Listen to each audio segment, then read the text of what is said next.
Welcome back to everyone. So this is our next video number 2 for financial market management, unit number 1. So we are starting the video. Yes. So now what is mean by interest? Interest के बारे में आपने सबने सुना है. Interest क्या होता है?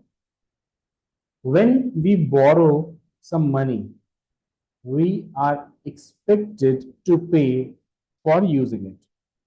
This is known as interest. जब भी आप किसी से मनी बोरो करते हो तो बदले में उसको यूज करने के लिए कुछ ना कुछ एक्स्ट्रा अमाउंट देना पड़ता है. अगर आप बैंक से मनी बोरो करते हो, आपको घर खरीदना है नया, ठीक है, तो उसके लिए होम लोन मिलता है. होम लोन आप लोगे, मान लो आपने 10 लाख रुपीज का लोन लिया, तो आपको उसको एक इंटरेस्ट रेट आपको बताई जाती है कि 8%, 9%, 10%. ये रेट ऑफ इंटरेस्ट है पर एनम. इस बेसिस पे आपको डेली बेसिस पे, एवरी मंथ बेसिस पे जब आप इंस्टॉलमेंट्स पे करोगे तो उसमें इंटरेस्ट साथ में पे करना पड़ेगा. ठीक है.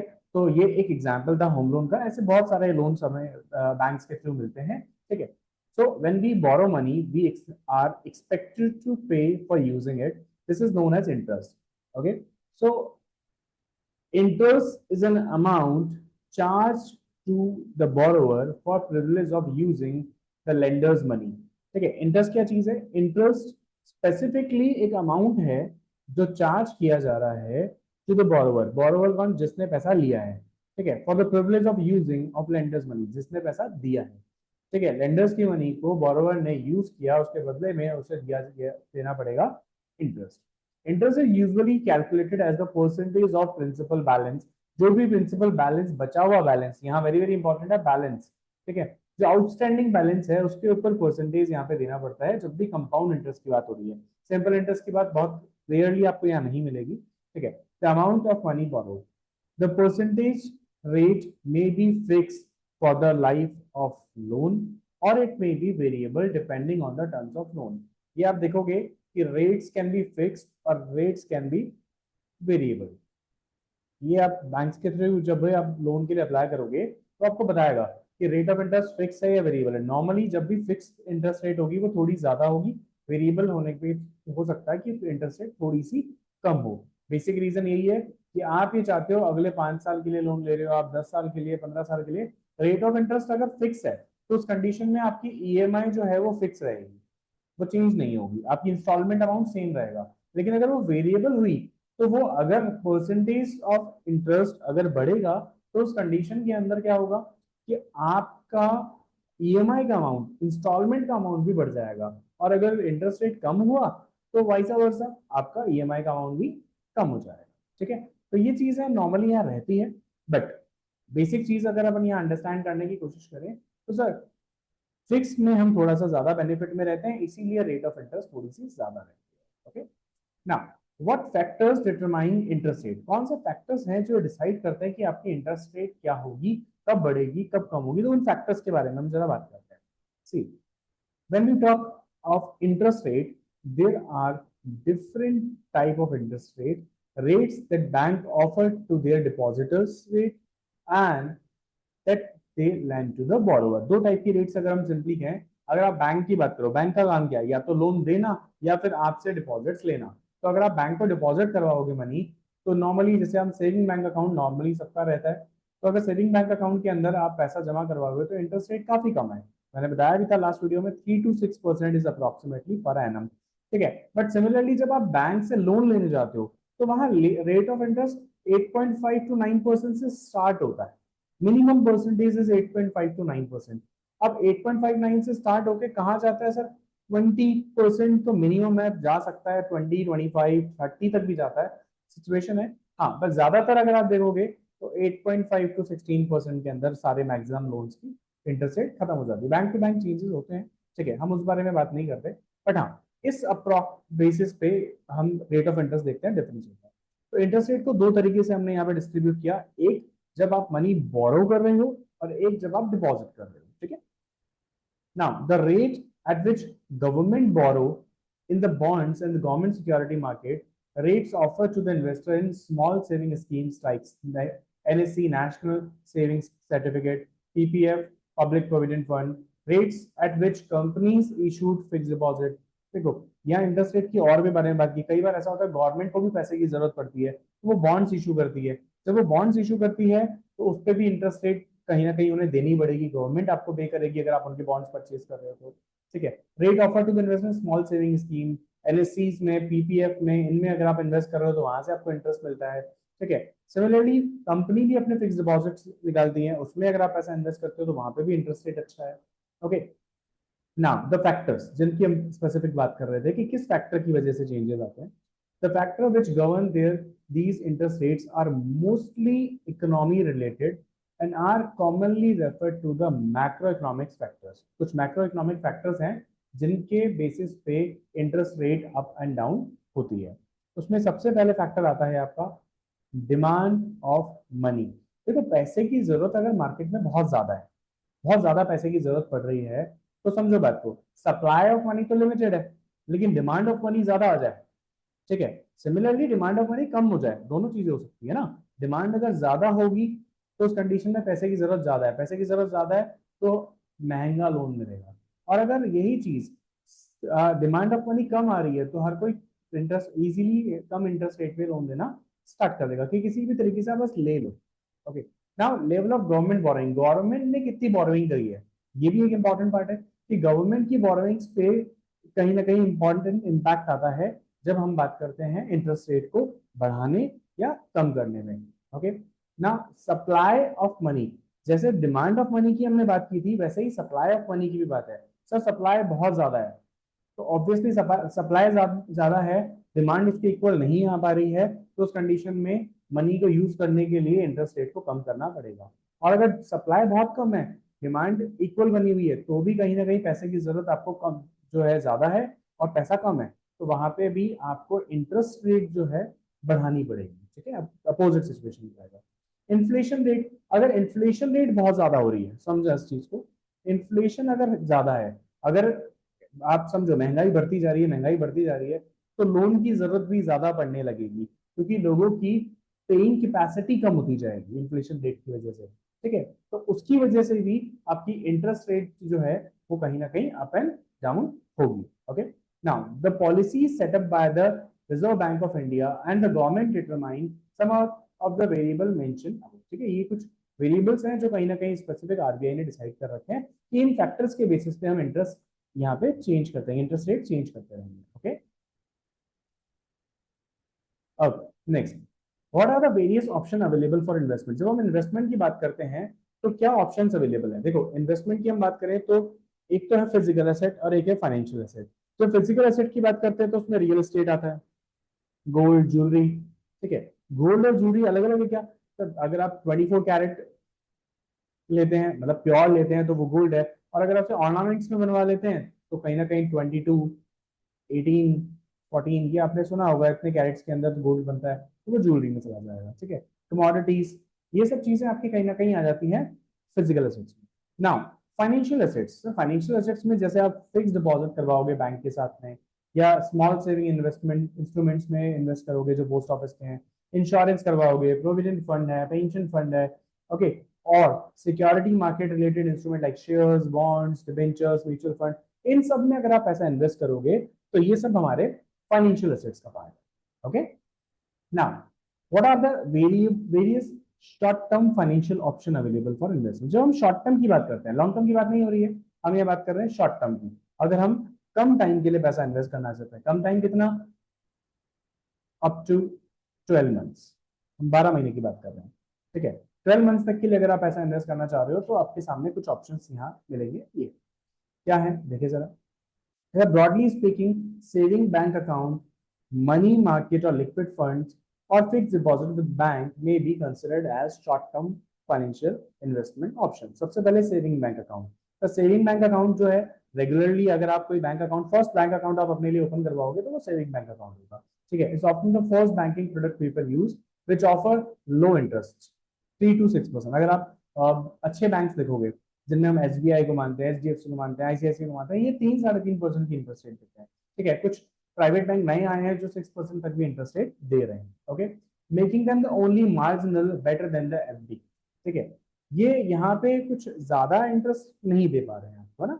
ओके, ना मनी मार्केट और लिक्विड फंड्स, जब हम मनी मार्केट और लिक्विड फंड्स की बात करते हैं, ये क्या है, the are the specialized form of mutual fund ये फंड की बात कर रहा है, मनी मार्केट इंस्ट्रूमेंट की बात नहीं कर रहे हैं हम यहाँ पे, मनी मार्केट फंड की बात कर रहे हैं। हम मनी मार्केट फंड के अंदर मतलब म्यूचुअल फंड के अंदर पैसा डालेंगे और जो म्यूचुअल फंड है वो हमारे पैसे मनी मार्केट इंस्ट्रूमेंट्स में डालेंगे। Now, a specialized form of mutual fund that invest in extremely short-term fixed income instruments, thereby provide easily liquidity. वो भी liquidity convert कर पाएंगे तभी तो हमें पैसा दे पाएंगे. So, unlike most of the mutual fund, money market funds are primarily oriented toward protecting your capital and then aim to maximize the return. Money market funds usually yield better return than the saving account, but lower than the bank fixed deposit. कह रहा bank से fix deposit जो है उससे तो थोड़ा सा कम, लेकिन सेविंग बैंक अकाउंट से थोड़ा सा ज्यादा रिटर्न दे देता है कहीं ना कहीं। तो ये भी एक अपने आप में एक ऑप्शन अवेलेबल है कि आप यहाँ से भी कर सकते हो investment. Okay, now fix deposit with bank. देखो बैंक से जब आप फिक्स डिपॉजिट करवाते हो तो ये सबसे पहले माइंड में आता है सर फिक्स डिपॉजिट करवा रहे हैं अगर अपन, तो फिक्स डिपॉजिट तो लॉन्ग टर्म के लिए होता है। जी नहीं, शॉर्ट टर्म के लिए भी होता है। शॉर्ट टर्म के लिए जो होता है उसके बारे में भी समझ लो। Fix deposit bank are also refer to the term deposit और minimum investment period of FD is 7 days। आप एफडी कराने जाओ 7 दिन के लिए भी एफडी होती है। Fixed deposit bank are the investors with the low risk appetite. They may consider the 6 month to 12 month investment period as normally interest on less than 6 month bank FD is likely to be lower than money market fund return. जब छोटे की बात कर रहे हैं, कम time की बात कर रहे हैं, ठीक है, तो वहां पे 6 महीने से कम में अगर आप जाओगे तो वहां पे वो मनी मार्केट जो मनी मार्केट फंड रिटर्न है उससे कम देगा। 12 महीने तक जाओगे तो थोड़ा सा ज्यादा देगा, but it is also possibility कि आप शॉर्ट टर्म अगर इन्वेस्ट करना चाहते हो तो ये आपके पास कुछ ऑप्शंस अवेलेबल हैं कि आप यहाँ पे पैसा इन्वेस्ट कर सकते हैं। Now what are the various long term financial options available for investment. Long term की बात करें तो क्या है, कहते there are several option available for the long term investments like post office saving schemes, public provident fund, companies fixed deposits, bonds, debentures and mutual fund. ये कुछ हमारे स्पेसिफिक यहाँ पे लॉन्ग टर्म पर्सपेक्टिव्स हैं। ठीक है, डिस्कस करते हैं इनको। Post office savings, post office monthly income scheme is the low risk saving instrument which can avail through any post office. It provides an interest rate of 7.4% per annum which is paid monthly. Very important thing कि जैसे ही आप देखोगे कि यहाँ data की बात है 7.4%। Okay, I will try कि ये लेटेस्ट डेटा हो, लेकिन डेटा को लेके स्पेसिफिकली प्लीज आप अपने ट्राई कर लेना, चेक कर लेना, चेंजेस होते रहते हैं रेगुलरली। ठीक है, तो ऐसा नहीं है कि ये डेटा 7.4% आज है तो आज से एक साल बाद भी 7.4% रहेगा, नहीं, इट इज चेंजिंग रेगुलरली। तो प्लीज डेटा को लेके बहुत क्लियर वर्ड्स हैं कि आप data time to time check कर लें। अब now it provide interest rate 7.4% per annum which is paid monthly. Minimum amount which can be invested is 1000. Additionally investment in multiple of 1500। कम से कम 1000 रुपए का इन्वेस्टमेंट मिनिमम आपको इनिशियली करना पड़ेगा और उसके बाद एडिशनल जब भी आप करना चाहो तो 1500 रुपए की इन्वेस्टमेंट मल्टीपल में हो सकते हैं। मल्टीपल ऑफ 1500 मतलब 1500, 3000, 15000, ठीक है, मल्टीपल ऑफ 1500। मैक्सिमम अमाउंट जो है 4,50,000 अगर आप सिंगल पर्सन हो, और अगर आप ज्वाइंटली हो, ज्वाइंटली मतलब फैमिली का एक साथ में पोस्ट ऑफिस सेविंग अकाउंट खुलवाया हुआ है, तो वहां 9 लाख रुपीज तक का पॉसिबल है in a year. Okay, now it is a maturity period of 6 years। 6 साल का मेच्योरिटी पीरियड है।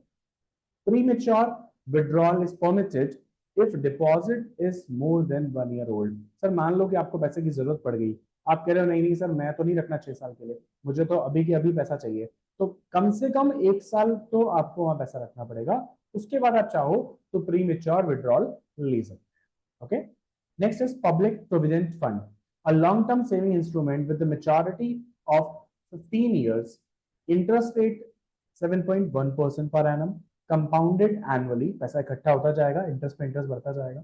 अ PPF account can be open through the nationalised bank at any time during the year, is open all through the year for depositing money. Tax benefit can be availed for the amount invested and interest accrued is tax free। इसके लिए section है under section 80C of Income Tax Act 1961। ठीक है, वहां ये आप इस section के थ्रू एग्जेम्पशंस जो है क्लेम डिडक्शन क्लेम कर सकते हो, टैक्स बेनिफिट आपको मिल सकता है। बेनिफिट क्लेम करने के लिए इस सेक्शन को यूज किया जाता है। ठीक है, तो जो भी पर्सन पीपीएफ में इन्वेस्ट करता है उसको ये टैक्स बेनिफिट भी मिलेगा प्लस 7.1% की रिटर्न रहेगी। मेच्योरिटी पीरियड जैसा कि अपन ने देख लिया 15 years। ये भी एक लॉन्ग टर्म इन्वेस्टमेंट के हिसाब से पॉइंट है। Company fix deposit, company fix deposit की बात करें, कहता है there are short term to medium term, 3 to 5 years, 6 months का भी है, ठीक है, लेकिन 3 to 5 years, तो नॉर्मली 3 से 5 साल की अगर हम बात करें तो वो लॉन्ग टर्म में हमारा यहाँ आता है।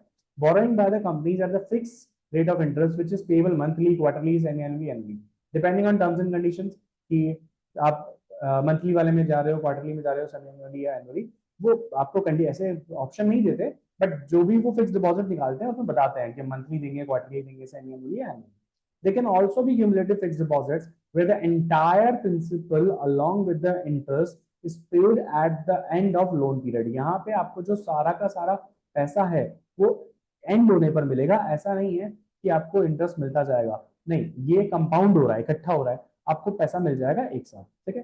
This can be cumulative fixed deposit, लिखा है ना। अब now the rate of interest is varies between 8 to 12% per annum for the company's FD। the interest received is after of tax, ये जो टीडीएस है, जो आपको इंटरेस्ट है वो TDS, tax deducted at source, कटने के बाद में आपको यहाँ पे पैसा मिलता है। Now bonds and debentures, it is a fixed income debt instrument issued for a period of more than 1 year with the purpose of raising capital. क्या बोल रहा है कि बॉन्ड्स और डिवेंचर्स, देखो दो टर्म्स हैं। बॉन्ड्स जो है ये नॉर्मली हम आगे ये पढ़ेंगे कि ये गवर्नमेंट जब भी इशू करती है तो बॉन्ड्स की बात आती है, जब डिवेंचर की बात करें तो कॉर्पोरेट वर्ल्ड जो है वो इशू करता है। It is a fixed income instrument issued for a period of more than 1 year, ठीक है, एक साल से ज्यादा के लिए हुआ, for the purpose of raising capital, पैसा चाहिए इसलिए। The central state government corporation similar institution sell bonds, ठीक है, जो गवर्नमेंट के बारे में बात हो रही है तो वहां बॉन्ड्स की बात आती है।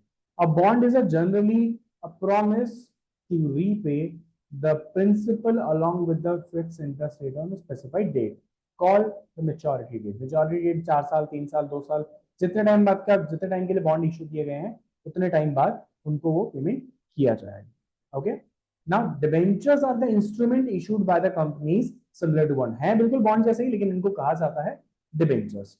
Okay, next is mutual fund। See, these are the fund operated by investment company which raise money from the public and invest in a group of asset, shares, debentures। देखो ये लोग क्या करते हैं, ये हमसे पैसा लेंगे क्योंकि हमारे पास नॉलेज कम है, जिन लोगों के पास नॉलेज अच्छी है, टीम बैठी है जिनके पास नॉलेज है, जिनके पास पैसा है, वो आपसे पैसा लेकर, बहुत सारे इन्वेस्टर्स से पैसा लेकर, तो सारा पैसा एक साथ कहीं शेयर्स, कहीं डिवेंचर्स, अलग अलग कंपनीज में डाइवर्सिफाई वे में इन्वेस्ट करेंगे। They have professional managers. Okay, तो वो ये लोग जब अच्छे से इन्वेस्ट करेंगे, बदले में एक छोटा सा कमीशन लेंगे और बाकी सारा पैसा आप लोगों को बांट देंगे, ठीक है, जिसने इन्वेस्ट किया है। अच्छा, फिर से स्टार्ट कर रहे हैं। These are the fund operated by investment company which raise money from public, invest in a group of assets, shares, debentures in accordance with the stated set of objectives। It is a substitute for those who are unable to invest directly in equities or debt because of resources, time, knowledge constraint। ये भी बात सही है।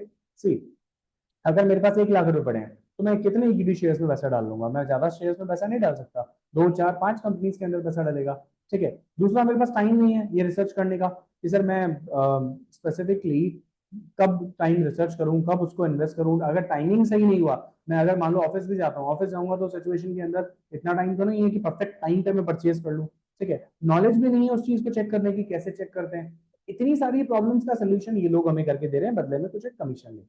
Benefit includes professional money management, ये लोग professional हैं, properly money manage करते हैं। Buying in a small amount and diversification, हमारे लिए आसान है सर, हम स्मॉल अमाउंट में इनको बाय कर सकते हैं और डाइवर्सिफाई वे में यहाँ पे इन्वेस्ट कर सकते हैं। Mutual fund units are issued and redeemed by the fund management company based on the funds net asset value. देखो जब भी हमें कोई म्यूचुअल फंड यूनिट खरीदने हैं या फिर वापस बेचने हैं, तो सामने वाला जब हमें बेचेगा, म्यूचुअल फंड हमें बेचेगा तो वो होगा इशूड, जब वो हमसे वापस खरीदेगा तो वो ये होगा रिडीम्ड, ठीक है। तो म्यूचुअल फंड की तरीके से सोचो, जब वो बेचेगा तो इशूड और वापस खरीदेगा तो रिडीम्ड, ठीक है, bye the fund management company, यही बोला उसने, based on the net asset value. अब नेट एसेट वैल्यू को पहले अपन यहाँ समझते हैं, नेट एसेट वैल्यू कैसे निकलती है। जैसे एक कंपनी के पास में बहुत सारे इन्वेस्टर्स ने पैसे लगाए, इन्वेस्ट नंबर 1 2 3 4, ठीक है। तो म्यूचुअल फंड के पास पैसा आया होगा, एक जगह से, दो जगह से, तीन जगह से, चार जगह, बहुत सारी जगह से आया। मान लो इनके पास में आ गए टोटल 1000 करोड़ रुपए, ठीक है। तो इन्होंने क्या किया, 1000 करोड़ का इन्होंने इसको इन्वेस्ट किया। अब इन्वेस्ट किया, कहाँ इन्वेस्ट किया होगा, मान लेते हैं सर इन्होंने सारा का सारा पैसा जो है वो स्टॉक के अंदर या फिर हम कहें शेयर्स के अंदर इन्वेस्ट कर दिया, ठीक है। सारा पैसा जब शेयर्स में इन्वेस्ट कर दिया तो अब शेयर की वैल्यू बढ़ेगी या कम होगी। मान लो कि शेयर्स की वैल्यू जितने इन्होंने इन्वेस्ट कर रहा है वो बढ़ के 1500 करोड़ हो गई, ठीक है। तो अब यहाँ पे NAV, नेट एसेट वैल्यू निकालने का जो तरीका है वो ऐसा है, market value of the security, ठीक है। जो भी है, जैसे 1500 करोड़ है तो 1500 करोड़, अगर एक्सपेंसेस हैं, जो भी एक्सपेंस रेशियो की हम बात करते हैं, जो भी खर्चा, जो भी कमीशन वो यहाँ पे लेंगे वो कमीशन लेस हो जाएगी, divided by number of units outstanding, जितनी भी यूनिट्स इन्होंने मार्केट में इशू कर रखी है, जो हमने यहाँ इशू की बात करी थी, ठीक है। कि मान लो कि इन्होंने इशू कर रखी है 1.5 करोड़, तो इस कंडीशन में आप देखोगे कि 1500 करोड़ डिवाइड बाय 1.5 करोड़ करेंगे तो यहाँ पे आ जाएगा आपका 1000 rupees NAV for per unit, okay. कह रहा है ना, which is determine at the end of each trading session, her trading session के बाद में डिसाइड होती है, एवरी डे डिसाइड होती है, ठीक है। NAV is calculated as the value of all the shares held by the fund minus expenses divided by number of units issued. Mutual funds are usually long-term investment vehicles through some of the categories. Mutual funds such as money market instrument funds which are short term instrument, ठीक है। ये लोग invest करते हैं, money market में भी करते हैं ये लोग, ठीक है, जो कि जिसे हमने पहले समझ लिया था मनी मार्केट म्यूचुअल फंड्स, ठीक है। बाकी मैक्सिममली ये सब लॉन्ग टर्म में डील करते हैं, लॉन्ग टर्म के अंदर जाना, अगर आपको इन्वेस्ट करना है तो म्यूचुअल फंड में जाना अच्छा ऑप्शन है। Next is life insurance policy, to not strictly investment revenue, ये एक तरीके का इन्वेस्टमेंट नहीं है, सो इसे कहा जाता है ये इन्वेस्टमेंट के तरीके से, पर please life insurance is not investment, ठीक है। रिस्क कवर करता है, अच्छी बात है, थोड़ा बहुत पैसा बढ़ा के देता है, ये भी अच्छी बात है, लेकिन ये कभी भी एक स्ट्रिक्टली इन्वेस्टमेंट के तरीके से कहा जाए तो ये स्ट्रिक्टली इन्वेस्टमेंट नहीं है, ओके। हाँ जी। Now life insurance policies also can be considered based on types of policy, ठीक है। टाइप ऑफ पॉलिसी के बेस पे बहुत तरीके की पॉलिसीज हैं। Life insurance is the contract providing for the payment of sum of money to the person assured or following him to the nominee entitled to the receive the same on the happening of certain event death। क्या बोलना चाह रहा है, कहता है life insurance एक contract है, ये कॉन्ट्रैक्ट किस किस के बीच में हो रहा है, एक है अश्योरर, एक है अश्योर्ड। अश्योर्ड वो पर्सन है जिसने पॉलिसी ले रखी है, और अश्योरर वो पर्सन है जिसने कहा है कि इंश्योरेंस कंपनी ने कि अगर आपको कुछ हो जाता है तो उस कंडीशन के अंदर हम आपके जो पर्सन है नॉमिनी उसको हम ये पैसा प्रोवाइड करेंगे। वन मोर थिंग, अगर आपको कुछ नहीं होता तो मैच्योरिटी पीरियड पे हम आपको इतना अमाउंट आपको वापस कर देंगे, ठीक है। तो the contract providing payment of some money to the person assured आपको देगा, और या फिर किसको देगा, following him to the person जो नॉमिनी है उसको देगा, entire to receive the same. किस बेसिस पे डिसाइड होगा एंटायर, अगर आपने उसको नॉमिनी बनाया है डॉक्यूमेंट्स के अंदर, okay. On the happening of the certain event, अगर आपको कुछ हो जाता है तो it is a method to protect your family financially in case of death by providing funds. ये एक तरीके का यहाँ पे क्या है, फाइनेंशियल सिक्योरिटी प्रोवाइड कर रहा है आपको, यहाँ पे प्रोटेक्ट कर रहा है आपकी फैमिली को, अगर कल को कोई दिक्कत होती है तो उनको financially security provide, okay. That's it for now, next हम नेक्स्ट वीडियो में करेंगे आगे का, okay. Thank you so much.